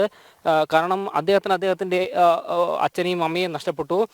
മക്കൾക്ക് സ്കൂളിൽ പോകാൻ പോലും സാധിക്കാത്തൊരു സാഹചര്യം ഇവിടെയുണ്ട്. കാരണം നാളെ സ്കൂളിലേക്ക് മക്കളെ വിടുമ്പോൾ എന്തെങ്കിലും തരത്തിലുള്ള അപകടം ഉണ്ടാകുമോ എന്നൊരു ഭയം ആളുകളെ സംബന്ധിച്ചുണ്ട്. ആ ഒരു സാഹചര്യത്തിൽ തന്നെ ഇവിടെ ജനങ്ങൾ വളരെ ഭീതിയോടുകൂടിയാണ് ഇവിടെ കഴിയുന്നത് എന്ന് തന്നെയാണ് നാട്ടുകാർ പറയുന്നത്. വളരെ വൈകാരികമായി വെള്ളിയുടെയും ലീലയുടെയും മകൻ ശ്രീധരൻ നമ്മോട് സംസാരിക്കുമ്പോൾ പോലും നമുക്ക് അത് മനസ്സിലാവുകയും ചെയ്തതാണ്. ഏതായാലും ഈ ആറാം ഫാമിനുള്ളിൽ ഇപ്പോഴും ആനക്കൂട്ടം ഇറങ്ങിക്കൊണ്ടിരിക്കുന്നുണ്ട് എന്നൊരു വിവരം തന്നെയാണ് പുറത്തു വരുന്നത്. ജനവാസ മേഖലയിലേക്ക് വീണ്ടും ആനകൾ എത്തിക്കൊണ്ടിരിക്കുന്ന ഒരു സാഹചര്യമുണ്ട്. ആ ഒരു ഭയത്തിൽ തന്നെയാണ് ആളുകൾ ഒന്നടങ്കമുള്ളത്. ഇവിടെ ഈ നമ്മളിപ്പോൾ നിൽക്കുന്ന ഈ ഒരു പ്രദേശത്ത് തന്നെയാണ് കഴിഞ്ഞ ദിവസം ഏതാണ്ട് വൈകുന്നേരം 3 മണിയോടുകൂടി കാട്ടാന ഇറങ്ങി ഈ രണ്ടുപേരെയും ചവിട്ടി കൊലപ്പെടുത്തുകയും ചെയ്യുന്നൊരു സാഹചര്യം ഉണ്ടായിട്ടുള്ളത്. ഏതായാലും അടുത്ത പ്രദേശത്തൊക്കെ തന്നെ ആന ഇറങ്ങി തുടങ്ങിയിട്ടുണ്ട് എന്നൊരു വിവരം ലഭിക്കുന്നുണ്ട്. ഇതേ തുടർന്ന് ആളുകൾ ഈ ഒരു ഭാഗത്ത് നിന്ന് മടങ്ങിപ്പോയിക്കൊണ്ടിരിക്കുകയാണ്. രജനി, ഇപ്പോൾ ജീവൻ മരവിപ്പിക്കുന്ന ദൃശ്യങ്ങൾ തന്നെയാണ് കണ്ണൂർ ആറളത്ത് നിന്നും മിഥുൻ പ്രേക്ഷകർക്ക് പങ്കുവച്ചത്. ഇനിയും എത്ര ജീവനുകൾ എന്നുള്ളൊരാശങ്കയിൽ തന്നെയാണ് അവിടെയുള്ള ജനങ്ങൾ. അവിടെ മാത്രമല്ല, മലയോര മേഖലയിൽ താമസിക്കുന്ന എല്ലാ ജനങ്ങൾക്കും അതേ ഒരു ആശങ്കയുണ്ട്. എന്തായാലും ഇന്ന് ഉന്നതതല യോഗം ഒക്കെ തന്നെ നടക്കുന്നു. ഒപ്പം നേരത്തെ അല്പസമയത്തിന് മുൻപായിട്ട് ഈ ദുരന്ത നിവാരണ അതോറിറ്റിയുടെ യോഗമൊക്കെ തന്നെ നടന്നു. ഇതിൽ എന്ത് ആണ് ഇതിന് ശാശ്വതമായിട്ടുള്ളൊരു പരിഹാരം ഉണ്ടാക്കാനുള്ള തീരുമാനങ്ങളൊക്കെ തന്നെ ആയോ എന്നുള്ള കാര്യങ്ങളൊക്കെ തന്നെ അറിയണം. അത് നൽകുന്നതിന് വേണ്ടിയിട്ട്, ആ വിവരങ്ങളൊക്കെ നൽകുന്നതിന് വേണ്ടിയിട്ട് ഗൂഗിൾ പി വേണുഗോപാൽ ചേരുന്നുണ്ട്. ഗൂഗിൾ, യോഗങ്ങളൊക്കെ തന്നെ നടക്കും. നമ്മൾ നേരത്തെയും പറഞ്ഞതുപോലെ തന്നെ അത് വെറും പ്രഹസനമാകും. ഇന്നിപ്പോൾ മന്ത്രി അവിടെ എത്തുന്നുണ്ട്. BJPയുടെയും UDFന്റെ ഹർത്താൽ തുടരുന്നുണ്ട്. ഇതും പ്രഹസനമാകുമോ എന്നാണ് അറിയേണ്ടത്. പ്രതിഷേധത്തിന്റെ പ്രധാനപ്പെട്ട കാരണം ഈ ചോദ്യം തന്നെയാണ്. കാരണം കഴിഞ്ഞ 10 വർഷത്തിനിടയിൽ നേരത്തെ മിഥുൻ സൂചിപ്പിച്ചതുപോലെ 16ഓളം ആളുകൾ ഇവിടെ കൊല്ലപ്പെട്ടു കഴിഞ്ഞു. ആറളത്ത് മാത്രം കാട്ടാനയുടെ അക്രമത്തിൽ കൊല്ലപ്പെട്ടു കഴിഞ്ഞു. ഈ സമയങ്ങളിലൊക്കെ ഇത്തരത്തിലുള്ള ചില യോഗങ്ങൾ ചേരുക, എന്തെങ്കിലുമൊക്കെ ധനസഹായം പ്രഖ്യാപിക്കുക ഒഴിച്ചു കഴിഞ്ഞാൽ ഇവരുടെ ജീവിതം സാധാരണ രീതിയിലേക്ക് എത്തുന്ന ഒരു നടപടിയിലേക്ക് എത്തിക്കാൻ വേണ്ടിയിട്ട് വനംവകുപ്പിന് സർക്കാരിനൊന്നും സാധിച്ചിട്ടില്ല. അതിന്റെ പ്രതിഷേധങ്ങളാണ് കഴിഞ്ഞ ദിവസങ്ങളിലൊക്കെ സബ് കളക്ടറും MLAക്കും ഒക്കെ നേരെ ഉണ്ടായിട്ടുള്ളത്. ഇന്നായാലും കഴിഞ്ഞ ദിവസം 2 തലങ്ങളായിട്ടാണ് കാട്ടാന ആക്രമിച്ച് കൊലപ്പെടുത്തിയതിന്റെ ഇന്ന് കളക്ടറുടെ നേതൃത്വത്തിൽ ഉദ്യോഗസ്ഥരുടെ യോഗം നടന്നു. അല്പസമയത്ത് കൊടുക്കുന്ന നടക്കുന്നുണ്ട്. യോഗയിലൊക്കെ ഉണ്ടാകുന്ന തീരുമാനം പ്രഭാവം സാധിക്കുമെന്നൊരു ആശങ്ക വർഷങ്ങളിലൊക്കെ ഇത്തരത്തിൽ സംഭവങ്ങൾ ഉണ്ടായിട്ടുണ്ട്. 2023 കാട്ടാന ആക്രമണത്തിൽ ആറളത്ത് ഒരാൾ കൊല്ലപ്പെട്ടിരുന്നു. അങ്ങനെ ഓരോ വർഷങ്ങളിലും അടിക്കടി ഇത്തരത്തിലുള്ള അപകടങ്ങൾ ഉണ്ടാവുന്നുണ്ട്. പക്ഷേ ഈ തീരുമാനങ്ങളൊന്നും നടപ്പിലാക്കാൻ സാധിക്കുന്നില്ല എന്നുള്ളതാണ് ഓരോ വർഷം കഴിയും തോറും കൂടുതൽ അപകടങ്ങളും മരണങ്ങളും ഒക്കെ ഉണ്ടാവാനുള്ള കാരണങ്ങളായിട്ട് ഇവിടെയുള്ള പ്രദേശവാസികളും രാഷ്ട്രീയ കക്ഷികളൊക്കെ ചൂണ്ടിക്കാണിക്കുന്നത്. UDFും BJPയും ഒക്കെ ഇവിടെ ഹർത്താൽ നടത്തുകയാണ്. ഹർത്താലുമായിട്ട് പൊതുജനങ്ങൾ പൂർണ്ണമായിട്ട് സഹകരിക്കുന്ന ഒരു കാഴ്ചയൊക്കെ കാണാൻ വേണ്ടി സാധിക്കുന്നുണ്ട്. അതേസമയം തന്നെ ഈ കഴിഞ്ഞ വർഷങ്ങളിൽ ഉണ്ടായിട്ടുള്ള തീരുമാനങ്ങൾ അല്ലെങ്കിൽ വാഗ്ദാനങ്ങൾ പാലിക്കാൻ സാധിക്കാത്തതിൽ ജനങ്ങൾക്ക് കടുത്ത പ്രതിഷേധമുണ്ട്. അതിനാൽ തന്നെ മന്ത്രി ഉൾപ്പെടെയുള്ള ആളുകൾ വരുമ്പോൾ അത് ഏത് രീതിയിലായിരിക്കും അവർ പ്രകടിപ്പിക്കുക എന്നത് ആശങ്ക ഉണർത്തുന്ന കാര്യം തന്നെയാണ്. ഇരിക്കൂർ ഉൾപ്പെടെയുള്ള സമീപ പോലീസ് സ്റ്റേഷനുകളിൽ നിന്ന് കൂടുതൽ പോലീസുകാരെ ഇങ്ങോട്ടേക്ക് വിന്യസിച്ചിട്ടുണ്ട്. രാവിലെ കോഴിക്കോട് വെച്ച മാധ്യമങ്ങളെ കണ്ട സമയത്തായാലും ഇത്തരത്തിലുള്ള ജനങ്ങളുടെ പ്രതിഷേധത്തിൽ അർത്ഥമുണ്ട്. കാരണം അതിൽ ഉൾക്കൊള്ളുന്നു എന്ന രീതിയിലുള്ള പ്രചരണങ്ങൾ തന്നെയാണ് മന്ത്രി നടത്തിയിട്ടുണ്ടായിരുന്നത്. കാരണം സംഭവങ്ങളാണ് നടക്കുന്നത് എന്ന പ്രതികരണം നടത്തുന്നു. ഇത്തരത്തിലുള്ള അപകടങ്ങളെ ഉൾക്കൊള്ളുന്നതിന്റെ കൊള്ളുന്നു എന്ന് പറയുമ്പോഴും ഇതിന്റെ ഗോകുൽ, എന്താണ്, ആർക്കാണ്, എവിടെയാണ് പിഴവ് സംഭവിച്ചത്? ഇങ്ങനെ അടിക്കടി ആക്രമണങ്ങൾ ഉണ്ടാവുന്നു, ജീവനുകൾ പൊലിയുന്നു, ശാശ്വതമായ പരിഹാരം മാത്രം ഒരിടത്തും കാണുവാൻ സാധിക്കുന്നില്ല സർക്കാരിനെന്ന് തന്നെ വീണ്ടും പറയണം. ഒപ്പം ഈ പ്രതിഷേധങ്ങളൊക്കെ നടക്കുന്നതിനിടയിലേക്കാണ് മന്ത്രി അല്പസമയത്തിനകം തന്നെ ആറളം സന്ദർശിക്കും, സർവകക്ഷി യോഗത്തിലൊക്കെ തന്നെ പങ്കെടുക്കും. അപ്പോഴും ജീവനുകൾ ഓരോ ദിവസവും പൊലിഞ്ഞുകൊണ്ടേയിരിക്കുകയാണ്. അതിനു വേണ്ടിയിട്ടുള്ള പരിഹാരമാണ് ഇനി സർക്കാരിൻ്റെ ഭാഗത്ത് നിന്ന് ഉണ്ടാകേണ്ടത്. വിവരങ്ങൾ പങ്കുവയ്ക്കുകയായിരുന്നു ആറളത്ത് നിന്ന് മിഥുൻ, ഒപ്പം ഗോകുൽ കെ വേണുഗോപാലും.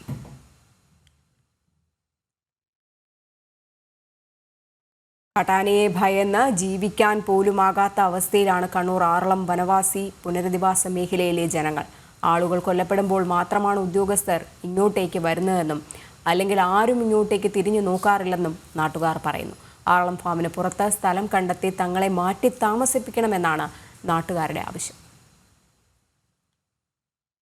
ഏറ്റവും കൂടുതൽ നല്ല ഗവൺമെൻറ് ചെയ്യുന്നത് ഇപ്പോൾ ഒരു നല്ല കാര്യമേ ഉള്ളൂ. ആദിവാസികൾക്ക് വിഷം വാങ്ങി തന്നിട്ട് ആദിവാസികളെ അങ്ങ് കൊല്ലുക, എന്നിട്ട് ആനേനെ വളർത്തുക. അതാണ് നല്ല കാര്യം. ലാസ്റ്റ് വാക്കായത്. ഞങ്ങൾക്ക് വേറെ ഒരു വാക്കില്ല ഇനി. ആറളത്തെ ജനങ്ങളുടെ പൊതുവികാരമാണിത്. വന്യജീവികളെ ഭയന്ന് ജീവിക്കാൻ കഴിയാത്ത അവസ്ഥ. കഷ്ടപ്പെട്ടുണ്ടാക്കിയ വിളകളും കാട്ടാനകൾ നശിപ്പിക്കുന്നു. ജീവനും സ്വത്തിനും യാതൊരു ഉറപ്പുമില്ലാത്ത അവസ്ഥയിൽ പിന്നെന്ത് പറയണമെന്നും ഇവർ ചോദിക്കുന്നു. കാട്ടാനകൾ മനുഷ്യരെ കൊല്ലുമ്പോൾ മാത്രം വന്നു പോകുന്ന ഉദ്യോഗസ്ഥർ മറ്റ് സമയങ്ങളിൽ തിരിഞ്ഞു നോക്കാറില്ലെന്നും ഇവർ ആരോപിക്കുന്നു. ഇവിടുന്ന് കുറെ ആളെല്ലാം ഒഴിഞ്ഞു പോയി ആനനെ ശല്യാതെ കൊണ്ട് ജീവിക്കണ്ടേ, പണിയെടുത്ത് നമുക്ക് ജീവിക്കണ്ടേ. ഈ കാട്ടുമൂലൊക്കെ വന്ന് ഉണ്ടായിരുന്നിട്ട് സർക്കാർ തന്നെന്ന് പറഞ്ഞിട്ട് കാര്യമില്ല. അതിനകത്ത് കൊത്തിപ്പറിച്ച് ഉണ്ടാക്കിയാലും ആന തരൂല. മനുഷ്യനെ കൊല്ലാനല്ലാതെ കണ്ട് ആനക്ക് പറ്റൂലല്ലോ. ആന മുതലുണ്ടാക്കിയും തിന്നും മനുഷ്യനെയും കൊല്ലുന്നുണ്ട്. പിന്നെന്ത് നമ്മൾ ചെയ്യാൻ അല്ലേ? അതിനെക്കാട്ടി ഈ സ്ഥലം തരാതെ വേറെ എവിടെയെങ്കിലും നാട്ടുപുറത്ത് തരുവാണെങ്കിൽ അവിടെ നമുക്ക് ജീവിച്ചൂടെ അല്ലേ? ഈ ഓരോക്കര സ്ഥലം നാട്ടുപുറത്ത് എത്ര സ്ഥലമുണ്ട്, അവർക്ക് അത് തരാം. എന്നിട്ടാണ് ഈ ആറളം ഫാമിലി ആക്കിയത്. ഇന്ന് വരെ അല്ലല്ലോ ഒരു ബോട്ടിനാകുമ്പോൾ മാത്രമേ നേതാന്മാരും ആൾക്കാർ വരും. ഇങ്ങനെ ആരെങ്കിലും ചത്തെങ്കിൽ മാത്രമേ അവർ വരും. അല്ലെങ്കിൽ അവരാരും നമ്മളെ ഭാഗത്തോട്ട് തിരിഞ്ഞു നോക്കൂല. ഇന്നലെ ഇത്ര കുഴപ്പമായപ്പോൾ എല്ലാ പാർട്ടിക്കാരുണ്ട്. ഇപ്പം നേരം പറയുമ്പോൾ ഒരു പാർട്ടിക്കാരും ഇല്ല. കഴിഞ്ഞ 10 വർഷത്തിനിടെ 16ഓളം പേരാണ് കാട്ടാനയുടെ അക്രമത്തിൽ ആറളത്ത് മാത്രം കൊല്ലപ്പെട്ടത്. ഇനിയും അത്തരമൊരു അവസ്ഥ ഉണ്ടാകരുതെന്നും അതിനൊരു ശാശ്വത പരിഹാരം വേണമെന്നും ഇവിടുത്തെ നാട്ടുകാർ ഒന്നടങ്കം പറയുന്നു. ജനം, കണ്ണൂർ. BJP സർക്കാർ ഫാസിസ്റ്റ് ആണെന്ന് പറഞ്ഞിട്ടില്ലെന്ന് AK ബാലൻ. ഫാസിസം വന്നു എന്ന് പോലും തങ്ങൾ പറഞ്ഞിട്ടേയില്ല. പാർട്ടിക്കുള്ളിൽ ചർച്ച ചെയ്യേണ്ട കരട് രാഷ്ട്രീയ പ്രമേയമാണ് ചർച്ചയായത്. വിയോജിപ്പുള്ളവർക്ക് ഭേദഗതി നൽകാമെന്നും AK ബാലൻ പറഞ്ഞു. ഞങ്ങൾ ഒരിക്കലും BJP ഗവൺമെൻറ് ഒരു ഫാസിസ്റ്റ് ഗവൺമെൻറ്റാണ് എന്ന് വിലയിരുത്തിയിട്ടേയില്ല. ഞങ്ങളുടെ 22ാം പാർട്ടി കോൺഗ്രസും അതുപോലെ തന്നെ 23ാം പാർട്ടി കോൺഗ്രസും കൃത്യമായി BJP ഗവൺമെൻറ്റിനെ സംബന്ധിച്ച അവരുടെ വർഗ സ്വഭാവത്തെ സംബന്ധിച്ച് അവരുടെ ഭരണവുമായി ബന്ധപ്പെട്ടുകൊണ്ടുള്ള കാര്യങ്ങളെ സംബന്ധിച്ച് സമഗ്രമായി പരിശോധിച്ച് അത് വളർന്നു വരുന്ന ഫാസിസ്റ്റ് സ്വഭാവമുള്ള പ്രവണതകൾ, ഇതാണ് ഞങ്ങളുടെ 22ാം പാർട്ടി കോൺഗ്രസിൽ പറഞ്ഞത്. വളർന്നു വരുന്ന ഫാസിസ്റ്റ് സ്വഭാവമുള്ള പ്രവണതകൾ. 23ാം പാർട്ടി കോൺഗ്രസിൽ ഞങ്ങൾ പറഞ്ഞത് RSSൻ്റെ ഫാസിസ്റ്റ് സ്വഭാവമുള്ള അജണ്ട നടപ്പിലാക്കുന്ന ഗവൺമെൻറ്. അപ്പോൾ ഒരു ഫാസിസ്റ്റിക് സ്വഭാവമുള്ള ഗവൺമെൻറ് എന്നാണ് പറഞ്ഞത്. ഫാസിസം വന്നു എന്ന് ഞങ്ങൾ പറഞ്ഞിട്ടില്ല. ഫാസിസം ഇന്ത്യ രാജ്യത്ത് വന്നു കഴിഞ്ഞാൽ നമ്മുടെ രാജ്യത്തിൻ്റെ ആകെ രാഷ്ട്രീയ ഘടന മാറും. പിന്നീടത് യഥാർത്ഥത്തിൽ ഒരു ദേശീയ മോചനത്തിന് വേണ്ടിയിട്ടുള്ള പോരാട്ടത്തിൻ്റെ ഭാഗമാവും. അങ്ങനെ വരുമ്പോൾ ഇന്ത്യ രാജ്യത്തിലെ എല്ലാ ശക്തികളെയും കൂട്ടി യോജിപ്പിച്ചുകൊണ്ടുള്ള ഒരൈക്യ മുന്നണി ഒരു രാഷ്ട്രീയ നയത്തിൻ്റെ ഭാഗമായി രൂപപ്പെടണം. അത്തരമൊരു സാഹചര്യം ഇപ്പോൾ ഉണ്ടായി എന്നുള്ള വിലയിരുത്തൽ ഞങ്ങൾക്കില്ല. ഇത് CPIയുടെയും CPI-MLൻ്റെയും വിലയിരുത്തലാണ് ഫാസിസം വന്നു എന്നുള്ളത്. അരുണാളത്തൂർ ചേരുന്നുണ്ട്. അരുൺ, ഇപ്പോൾ ഇത് ആരാണ് ഫാസിസ്റ്റ് എന്നുള്ളൊരു പിടിയില്ല AK ബാലന്. പാർട്ടിക്കുള്ളിൽ ചർച്ച ചെയ്യേണ്ട കരട് രാഷ്ട്രീയ പ്രമേയമാണ് ചർച്ച ആയതെന്നാണ് പറയുന്നത്. തങ്ങൾ ഒന്നുമേ അറിഞ്ഞിട്ടില്ല എന്നുള്ള രീതിയിലല്ലേ AK ബാലന്റെ പറച്ചിൽ? തീർച്ചയായിട്ടും രജനി, അതൊരു കരട് രാഷ്ട്രീയ പ്രമേയമാണ് എന്നുള്ളതാണ് AK ബാലൻ പറഞ്ഞത്. പാർട്ടിക്കുള്ളിൽ ചർച്ച ചെയ്യുന്നതിനുള്ള അവസരമാണിത്. അതുമാത്രമല്ല, ചർച്ച നടക്കാൻ വേണ്ടിയാണ് ഇത്തരം കാര്യങ്ങൾ പറഞ്ഞിട്ടുള്ളത്. മറ്റൊരു പ്രശ്നം മൂടി വെക്കാനാണ് ഇതിപ്പോൾ വിവാദമാക്കിയിരിക്കുന്നത് എന്നുള്ളതാണ് അതായത് ശശി തരൂരുമായി ബന്ധപ്പെട്ട വിഷയങ്ങൾ അതിൽ നിന്ന് വഴിതിരിക്കാൻ വേണ്ടിയാണ് ഇതിപ്പോൾ വിവാദമായി ഉയർത്തിയിരിക്കുന്നത് എന്നുള്ളതാണ് കെ ബാലൻ പറയുന്നത്. അടവ് നയത്തിന് രൂപം നൽകിയതാണ് ഈ രാഷ്ട്രീയ പ്രമേയം. പാർട്ടി കോൺഗ്രസിന്റെ അംഗീകാരം കിട്ടിയാൽ മാത്രമേ രാഷ്ട്രീയ പ്രമേയം പാസ്സാവുകയുള്ളൂ എന്നും അദ്ദേഹം പറയുന്നുണ്ട്. BJP ഗവൺമെന്റ് ഫാസിസ്റ്റ് ഗവൺമെന്റ് ആണെന്ന് തങ്ങൾ എവിടെയും പറഞ്ഞിട്ടേ ഇല്ല. വളർന്നു വരുന്ന ഫാസിസ്റ്റ് സ്വഭാവമുള്ള പ്രവണതകൾ ആണ് കഴിഞ്ഞ കോൺഗ്രസിൽ പറഞ്ഞത്. ഫാസിസം വന്നു എന്ന് തങ്ങൾ പറഞ്ഞിട്ടേ ഇല്ല. ഫാസിസം വന്നു കഴിഞ്ഞാൽ രാജ്യത്തിന്റെ ആകെ ഗതി മാറും. അത്തരമൊരു സാഹചര്യം ഉണ്ടായി എന്ന് ഞങ്ങൾ കരുതുന്നില്ല എന്നാണ് അദ്ദേഹം പറയുന്നത്. CPIക്ക് ഉൾപ്പെടെ വിമർശനമുണ്ടെങ്കിൽ ഭേദഗതി കൊടുക്കട്ടെ എന്നും വിയോജിപ്പുണ്ടെങ്കിൽ ആർക്കും ഭേദഗതി കൊടുക്കാൻ പറ്റും എന്നുമാണ് കെ ബാലൻ പറയുന്നത്. ശരി, എന്തായാലും ബാലന്റെ അടവ് നയം തന്നെയാണിത്. BJP സർക്കാർ ഫാസിസ്റ്റ് ആണ് എന്ന് പറഞ്ഞിട്ടില്ല എന്ന് പറഞ്ഞു വയ്ക്കുകയാണ് കെ ബാലൻ. വിശദാംശങ്ങൾ നൽകുകയായിരുന്നു അരുണാലത്തൂർ. കരുവന്നൂർ പോപ്പുലർ ഫിനാൻസ്, കണ്ടല, കാരക്കോണം, ഹൈറിച്ച് തുടങ്ങിയ 10 കേസുകളിലാണ് പണം മടക്കി നൽകേണ്ടതെന്ന് എൻഫോഴ്സ്മെന്റ് ഡയറക്ടറേറ്റ്. കാരക്കോണം കേസിൽ 7 കോടിയിലധികം രൂപയാണ് പ്രതികൾ തട്ടിച്ചത്. വീണ്ടെടുത്ത പണം 8 പരാതിക്കാർക്കായി നൽകുന്നുണ്ട്. കരുവന്നൂരിലും കണ്ടുകെട്ടിയ സ്വത്തുക്കൾ മുഴുവൻ ബാങ്കിന് നൽകി. ബാങ്ക് തിരിച്ചു കൊടുക്കുമെന്നും ED കൊച്ചി സോണൽ യൂണിറ്റ് ഉദ്യോഗസ്ഥർ അറിയിച്ചു.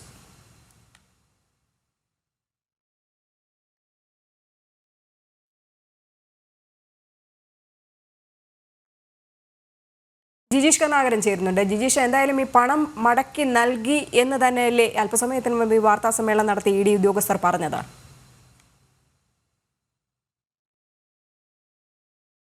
ഈ നിക്ഷേപകർക്കായി, പണം നഷ്ടപ്പെട്ട ആളുകൾക്കായി, കബളിപ്പിക്കപ്പെട്ട ആളുകൾക്കായി കാരക്കോണം മെഡിക്കൽ കോളേജ് കേസുമായി ബന്ധപ്പെട്ട് തിരികെ നൽകിയത് അത് ഇന്ന് ED ഓഫീസിൽ വെച്ച് തന്നെ എല്ലാവർക്കും കൈമാറുകയും ചെയ്തു. ആകെ 8 കോടിയോളം രൂപയുടെ ക്രമക്കേട് ആണ് പ്രധാനമായും കണ്ടെത്തിയത്. അതിൽ വലിയൊരു തുക പണം നഷ്ടപ്പെട്ട ആളുകൾക്ക് തിരികെ നൽകാൻ കഴിഞ്ഞുവെന്ന് എൻഫോഴ്സ്മെന്റ് ഡയറക്ടറേറ്റ് വ്യക്തമാക്കുന്നുണ്ട്. അത് പല ഘട്ടങ്ങളിലായി നേരത്തെ തന്നെ നൽകിയിട്ടുണ്ട്. തുടർന്ന് അവർക്ക് ലഭിക്കാനുള്ള, പലർക്കും 8 ലക്ഷവും 10 ലക്ഷം രൂപയും എല്ലാമാണ് ലഭിക്കാനുള്ളത്. അങ്ങനെ ലഭിക്കാനുള്ള പണമാണ് 80 ലക്ഷം രൂപ ഇപ്പോൾ 6 പേർക്കായി നൽകിയിരിക്കുന്നത്. മറ്റ് 2 പേർ കൂടി ഇത്തരത്തിൽ പണം നഷ്ടപ്പെട്ട ആളുകളുണ്ട്. അവർ നിലവിൽ അപേക്ഷ അല്ലെങ്കിൽ അവർ നൽകുന്നതിന് വൈകിയിട്ടുണ്ട്. എന്നാൽ അവർക്കും പണം നൽകുന്നതിന് യാതൊരു തടസ്സവുമില്ല എന്ന് തന്നെയാണ് എൻഫോഴ്സ്മെന്റ് ഡയറക്ടറേറ്റ് ഇപ്പോൾ വ്യക്തമാക്കിയിരിക്കുന്നത്. മാത്രമല്ല, മറ്റ് കേസുകളുമായി ബന്ധപ്പെട്ട് കണ്ടല ഉൾപ്പെടെയുള്ള കരുവന്നൂർ അടക്കമുള്ള കേസുകളിലും സമാനമായ രീതിയിൽ പണം നഷ്ടപ്പെട്ടവർക്ക് തിരികെ നൽകുക എന്നത് തന്നെയാണ് എൻഫോഴ്സ്മെന്റ് ഡയറക്ടറേറ്റിന്റെ നീക്കം.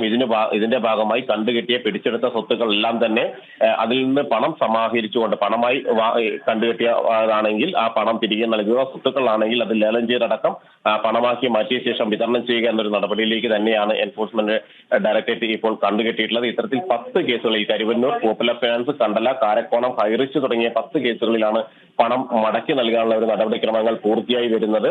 അതിൽ കരുവന്നൂർ കേസുമായി ബന്ധപ്പെട്ട നിലവിൽ കോടതിയിൽ വിവിധ ആളുകൾ നൽകിയ ഹർജികളുണ്ട്. ആ ഹർജികൾ കോടതി തീർപ്പാക്കുന്നത് അനുസരിച്ച് പണം തിരികെ നൽകും. അത് ബാങ്കിന് നൽകിക്കൊണ്ട് ഇപ്പോൾ പിടിച്ചെടുത്ത പണം ഉൾപ്പെടെയുള്ള സ്വത്തുവകകൾ ബാങ്കിന് കൈമാറിയതിനു ശേഷം ബാങ്ക് ഈ പണം ഇതുമായി ബന്ധപ്പെട്ട് നിക്ഷേപകർക്ക് തിരികെ നൽകുക എന്ന ഒരു രീതിയായിരിക്കും എൻഫോഴ്സ്മെന്റ് ഡയറക്ടറേറ്റ് കരുവന്നൂർ കേസുമായി ബന്ധപ്പെട്ട് സ്വീകരിക്കുക എന്നാണ് വ്യക്തമാക്കിയിരിക്കുന്നത്. Kecheri group of business masters Finserv 30 കോടി രൂപ കണ്ടുകെട്ടിയിട്ടുണ്ട്. ഇങ്ങനെ വലിയ തുകകളാണ് വിവിധ സാമ്പത്തിക തട്ടിപ്പുകളായി കണ്ടുകെട്ടിയിട്ടുള്ളത്. ഈ പണം എല്ലാം തന്നെ തിരികെ നൽകാനുള്ള ഒരു നടപടികളാണ് എൻഫോഴ്സ്മെന്റ് ഡയറക്ടറേറ്റ് പൂർത്തിയാക്കുന്നത്.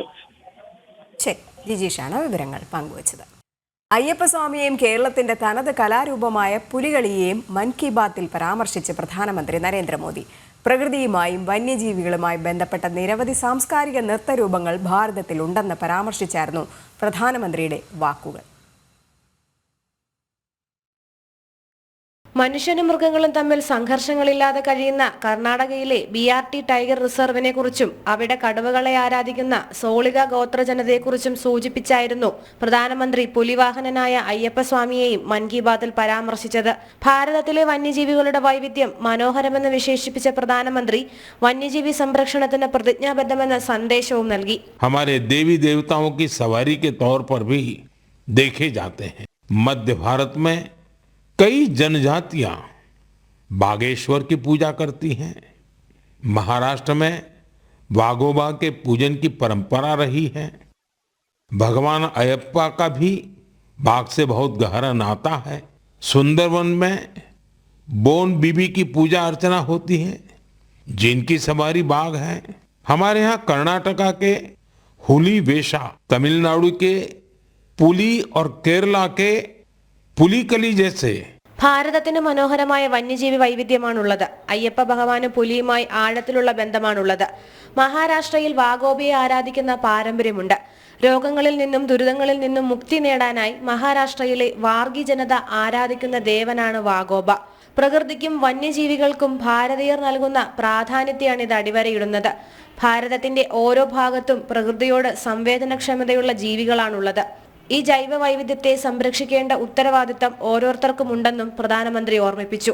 കേരളത്തിലെ പുലികളി, കർണാടകയിലെ ഹൂളിവേഷ, തമിഴ്നാട്ടിലെ പുലി തുടങ്ങിയ കലാരൂപങ്ങളെയാണ് പ്രധാനമന്ത്രി പരാമർശിച്ചത്. ദേവീദേവന്മാരുടെ വാഹനങ്ങളായും നിരവധി മൃഗങ്ങളെ കാണാമെന്ന് പ്രധാനമന്ത്രി ചൂണ്ടിക്കാട്ടി. ഇന്ത്യക്ക് മാത്രം അവകാശപ്പെടാൻ സാധിക്കുന്ന സസ്യജന്തുജാലങ്ങളാണ് ഭാരതത്തിലുള്ളത്. നമ്മുടെ ചരിത്രത്തിലും സംസ്കാരത്തിലും ആ ജീവിബന്ധം ആഴത്തിൽ പതിഞ്ഞുകിടക്കുന്നുവെന്നും പ്രധാനമന്ത്രി പറഞ്ഞു. വന്യജീവികളുടെ എണ്ണം വർദ്ധിക്കുന്നതിനെക്കുറിച്ചും പ്രധാനമന്ത്രി പരാമർശിച്ചു. പുള്ളിപ്പുലികൾ, ഏഷ്യൻ സിംഹങ്ങൾ, കാണ്ടാമൃഗങ്ങൾ, ബാരിസിംഗമാനുകൾ എന്നിവയുടെ എണ്ണം അതിവേഗം വർദ്ധിച്ചതായും പ്രധാനമന്ത്രി കൂട്ടിച്ചേർത്തു. ന്യൂസ് ഡെസ്ക് ജനം. സനാതനധർമ്മത്തിന്റെ വിരാട സംഗമം.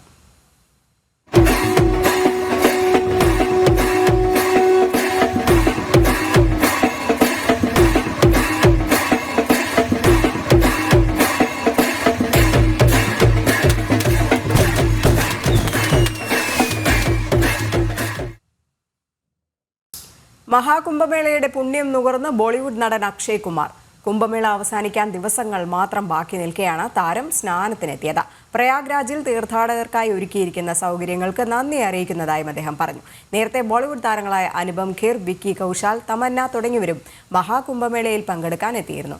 മഹാശിവരാത്രി നാളിലാണ് മഹാകുംഭമേളയിലെ അവസാന അമൃതസ്നാനം നടക്കുക.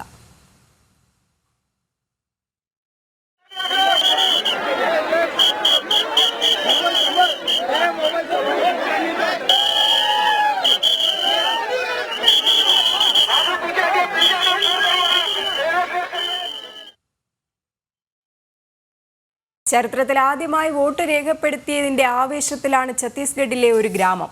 നക്സൽ സ്വാധീന ഗ്രാമമായ കെർലെപെൻഡ നിവാസികളാണ് പഞ്ചായത്ത് തെരഞ്ഞെടുപ്പിൽ വോട്ട് രേഖപ്പെടുത്തിയത്.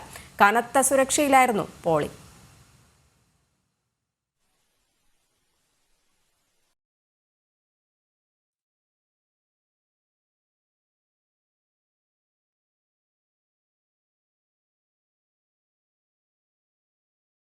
സ്വാതന്ത്ര്യത്തിന് ശേഷം നടന്ന ഒരു തെരഞ്ഞെടുപ്പിലും കൊള്ളർപാണ്ട നിവാസികൾ വോട്ട് ചെയ്തിട്ടില്ല. കാരണം ഇതൊരു നക്സൽ സ്വാധീന ഗ്രാമമായിരുന്നു. പാവപ്പെട്ട ജനങ്ങളെ തോക്കുകാട്ടി ഭീഷണിപ്പെടുത്തിയ ഭീകരർ ജനാധിപത്യ പ്രക്രിയയിൽ നിന്നും അവരെ അകറ്റി നിർത്തി.